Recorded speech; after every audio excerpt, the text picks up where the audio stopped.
be different strokes for different folks, homie. And you sharing that shit with too many people. I don't want everybody. No, you need to have one demographic. You need to pick one. Is what they shoving you into a situation like. A nigga asked me that one time, man. What is your channel like? What is it for? Like who? Yeah, like what do you? Like I told bro, that nigga, I'm all the way everybody. around. I'm all the way around the board with this shit, nigga. That's the thing. I don't stick to one subject. That's why they can't pinpoint me. That's what it is. I ain't never been on one that that stick to one thing. You can't put your finger on me. Yeah. My mama told me as a young guy, boy, you can take that show on the road. Hey man, I'm talking about nigga will get up and go. Man, so shit. When the motherfucker can't figure you out, that's that turns spooky for some people because they don't know what you're gonna do with the platform you might give someone. You know what I mean? If someone establish a platform and they don't make it absolutely obvious what their intentions are, and they all over the place, anything can be expressed, anything can be, you open for anything, and for everybody, you welcome everybody, At some point, the guardians of that platform, they're gonna seek for you to choose up. Like, who you talking to? And what are you talking? What you gonna be on? You gonna be on the hood shit? Or is you gonna be on some, enlightening shit? Enlightening people? What are you doing? Which one? You gotta get in the box. If you can't get in the box, then man, sometimes you might have where folks will point out some kind of insurrection in your behavior on that platform. You ain't following some rules. You know what I mean? You done said this, or you done that, or you done did this, or you done did that. And you know that there are many other efforts of folks disseminating images and different audio that is worth that type of oversight, but they don't get it, right? But when you elusive and you don't just put yourself in a box, hey, it's almost like a dog catcher come trying to, hey man, get in this cage, like trying to put you in a box, and you don't want to get in no box. You don't want to be one way. So since you don't want to be one way, and you show whatever your eyes and your ears arrive at, it's like, shit, man, hey, what you doing? Now somebody got questions. Now somebody got sanctions on you. Harmful. This the shit what's going on right now. We got to deal with every day. There's so much profanity in this video. This is New York look like Chicago. Look how they handling that boy. Due to our inability to really section it out for television. Chicago police are seen here under fire for yet another officer-related beating of an unarmed black man. It happened Tuesday evening last week, the 800 block of North Cambridge Avenue. The video appears to show the officer strike Mr. Lorenzo Williams Jr. 3 times. They put the gun to his head. While two of the officers grabbed Williams' hair and struggled with him to the ground. The officer is then seen pulling out his gun, aiming it at Mr. Williams' face. I'm gonna effing shoot you. You're gonna get effing shot. End quote. The officer says. Another officer appears to strike the camera.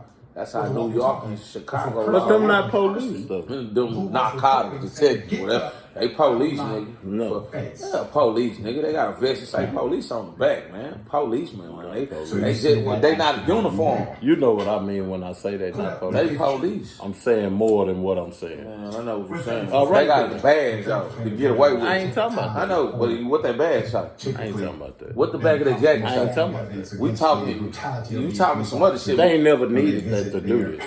They been getting away with it. All right. Nah, they ain't never needed to do it. Yeah. That's just to get away with it.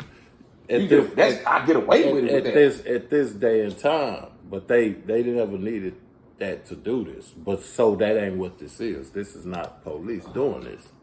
This is a terrorist. This is a homegrown terrorist, man. What you mean? It's something going on. What they doing them like that for? Carrying a handgun in his waistband. When officers approached, Williams tried to run off and was taken down. Yeah, the handgun in his waistband. During and ensuing struggle, Williams tried to grab for the officer gun according to the report. And in no request to hand it over, the report says. Hey man, listen. Everything he reading off is what they police reports say, man.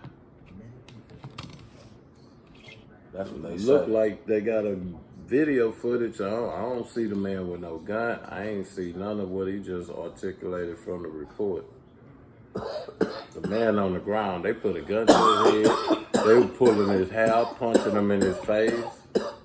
Against the ground. His face already on the ground.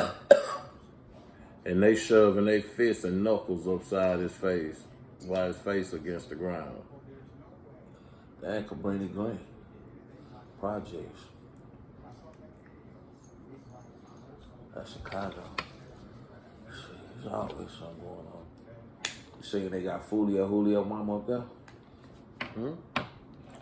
She did an interview. With Sean Connery? Yeah. I see. I ain't look at it, but it is what it is. What else? Yeah, I would That's watch. Lily. Who? Right there. Well, yeah, Go him? back, the cartoon. Go Right back, there? the cartoon, yeah. That will help black people to think about what they are doing and why they are doing it. And that's black people, not just the youngsters and all like that. That's black people in general throughout the entire world. We don't have an agenda. We don't have a reason for existing that makes sense.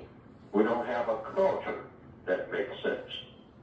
Because if you just look at the essence of black culture, you can't even enumerate what it is, except a reaction to the culture of white supremacy. If the white supremacists are not holding us by the ear and say, okay, come here, fellow, come here, okay, come with me, do this, do that.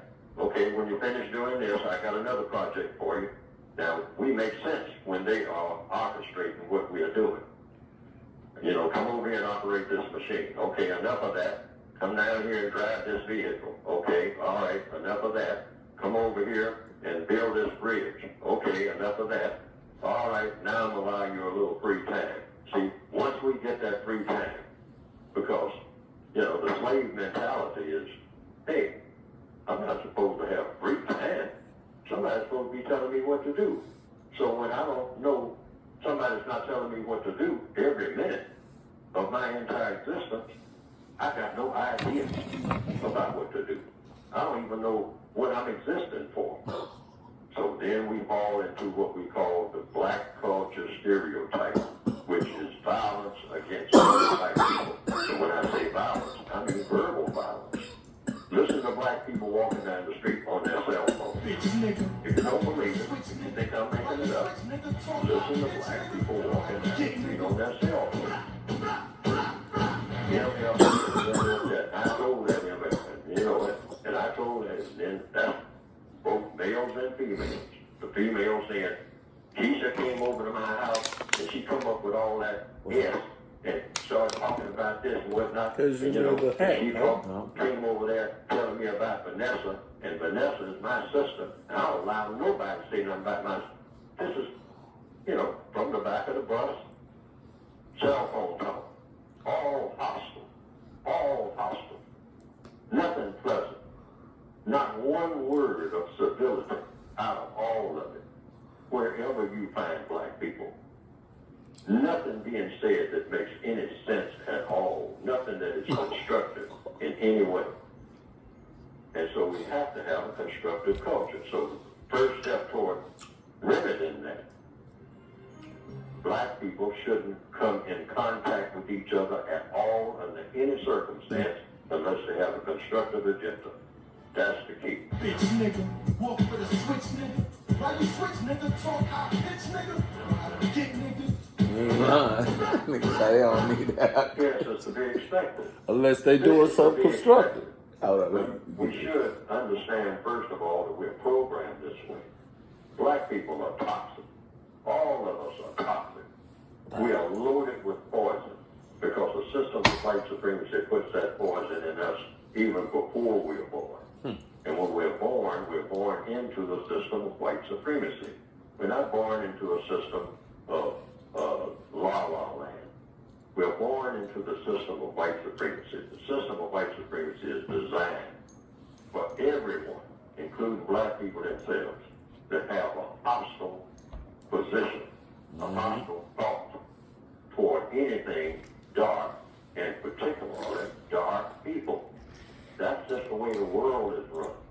That's the way the white supremacists have set it up before any of us were born. So we have to first of all know that.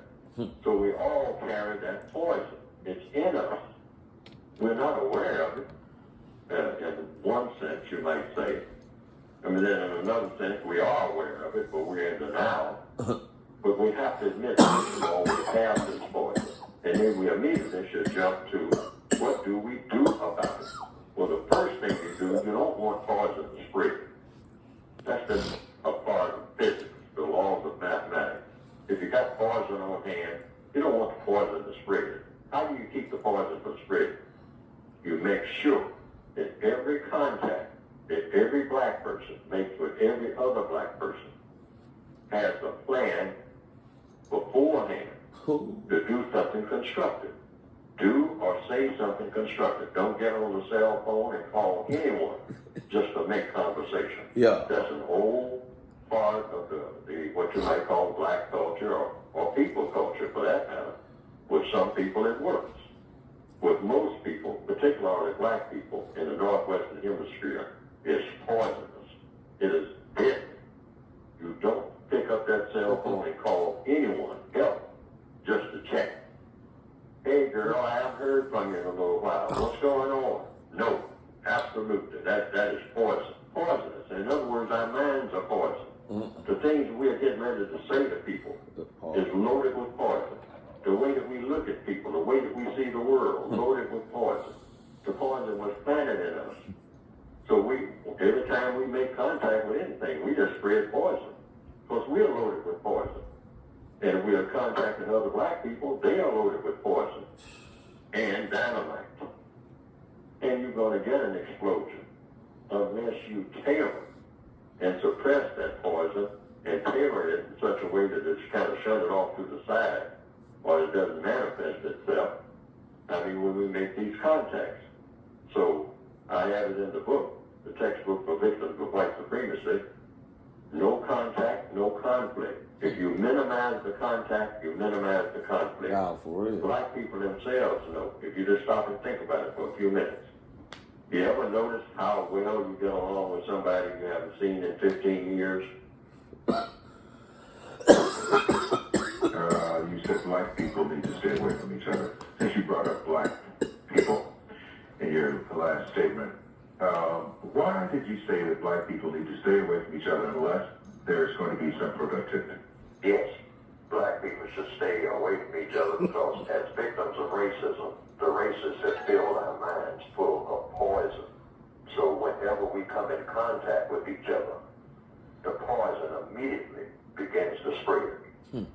Black people walk around full of poison. You can almost see it in our eyes. When we pass each other on the sidewalks, we're loaded with it. It's been put there. We weren't born with it. We didn't have that look in our eyes when we were little people, just little toddlers. We were wide open to the world, just like all people are when you're a toddler. But when you are in an evil system, a system that is designed deliberately to produce evil thoughts, to produce animosity, to produce violence, then that toddler, as he or she grows, begins to pick up the poison that's already here. And then the poison is spread as that person comes in contact With other people. particularly with persons of white persuasion. This is why black people sitting on a bus, you can almost feel the atmosphere of hostility there. That's not a natural thing. That's artificial. And it's all put there by the white supremacists long before the bus was built, long before the people got on the bus. Every black person must realize this. So what do you do about it? Coexist know about what you do. You make sure that anything that you say to someone before you open your mouth is of constructive value. Nah, for real. Anything that you do with someone, you sit down and plan it first and make sure that what you're planning is of constructive value. Otherwise, black people should go the other way when they see each other. They shouldn't even come in contact with each other. They should cross the street almost before they say anything to each other, because once they say anything, the poison starts. Unless they already have something in mind to say that is of constructive value. And we just tried this. This is what you call the process of counter-racist codification. You're working against racism right there. But see, black people just cannot continue to do like they're doing. And that is wait until they make contact and then try to figure out what to say and what to do. And it comes out all messed up right from the jump. As we well know from experience, we should have learned that by now. So we should agree that we avoid each other. Avoid each other like we are carrying SARS. That's what I was going to say, put in the terms of that we're Carrying SARS. Yes. Yes. You ain't lying though. There is such a virus as, social viruses that we send, messages that we send with eye contact, with everything. This is why you'll find a black person who will gun down someone with a 9mm in a line in a grocery store about nothing but a look. We're so full of poison, we're loaded with it. So if we back off from each other, avoid each other, and say, now I'm not going to say anything to this person that I see coming a block away, unless it's something constructive. Otherwise, I'm going to avoid eye contact and every other kind of contact. Well, see, now, there is a governor on black people where that poison doesn't take place. And that is when that same two black people coming down the street, they will start building up poison for each other a block away. But when they come in contact with white people, the poison is nullified because they know that white people can never hurt no one. They know what power really is. Unless, of course, they happen to corner some white person off somewhere in an alley or something. But black people don't have that automatic poison rising to the surface because the poison hasn't been put there for them to have that kind of animosity toward white people. Now, that's not to say that it should be there, but the poison shouldn't be there at all. Black people should be like Mr. Rogers when it comes to interacting with each other. Is this subconscious that we have this poison in us and that are not aware of it? I know that the answer to the question, but I have to pose the question to you. We're not only aware of it, we have come to glorify it. Black people wake up in the morning thinking about how we can spread poison among each other. Consciously or subconsciously? It's conscious, because now it has become the black lifestyle. We call it the ghetto lifestyle. We call it the black community lifestyle. It is a major disaster of the planet. Major. This is why we slaughter each other all over the planet in huge numbers, just like it's nothing at all.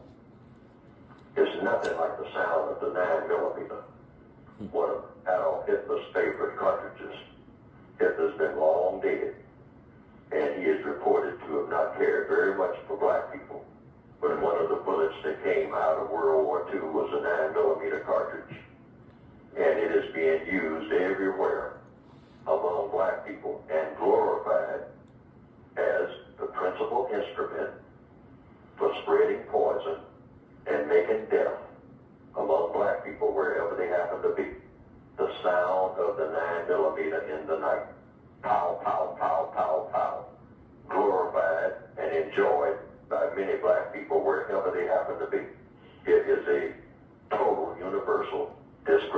ain't lying. But we have that. So how do you avoid it? Avoid contact.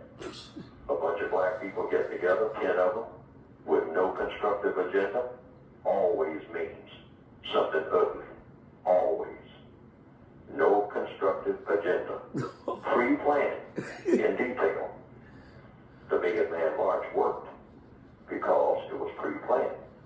So And it was a constructive thing. And everyone understood that. It is not something that's in the people by nature. It's something that's carefully planted there. So you can plant, you can remove that, if no more than just temporarily, by having a plan. Say now, when everyone does this, when we all come together, the agenda is as follows. Everyone will deport themselves with decorum. There will be no throwing down of trash.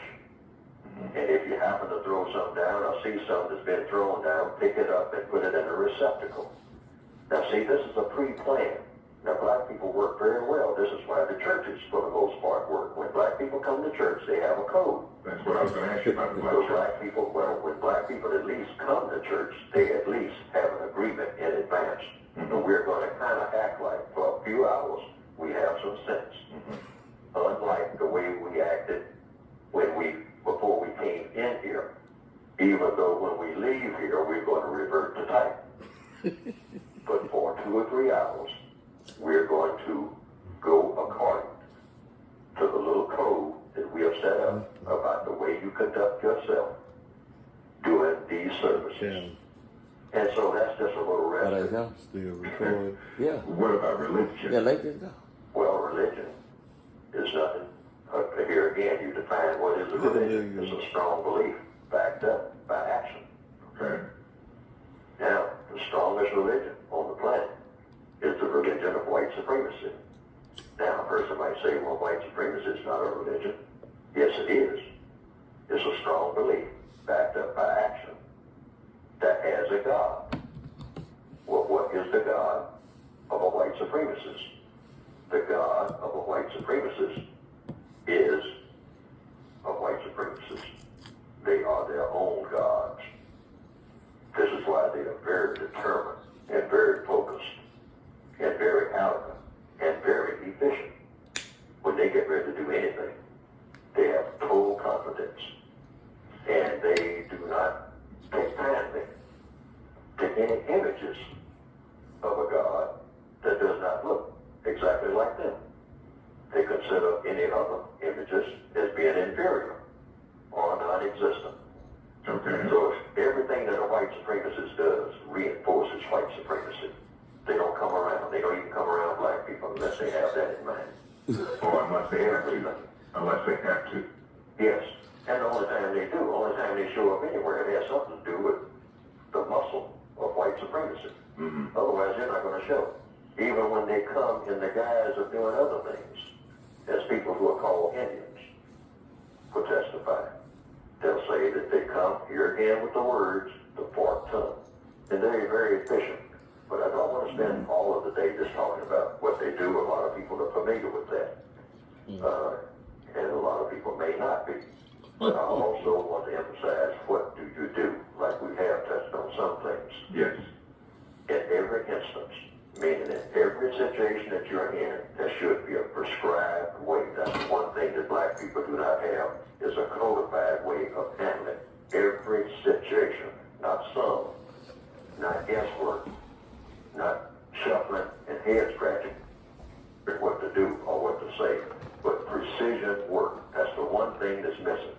That's the one thing that has been missing ever since everybody started trying to deal with racism.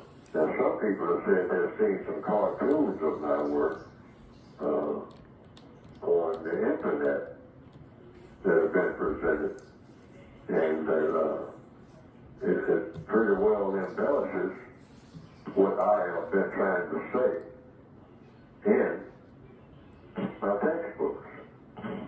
And to the extent that it does that, well, that has been, from what I understand, some people reported to me a plus. Because they didn't understand what I had written very well, but when they saw those cartoons that just repeated what I was saying and attaching my name to it and came right out of the book. So Mateo did, they say that they better understood it. And I can understand that because people are kind of visual, particularly in the year 2021 now, more visual than ever. Yeah, that was just some we dropping on y'all, man.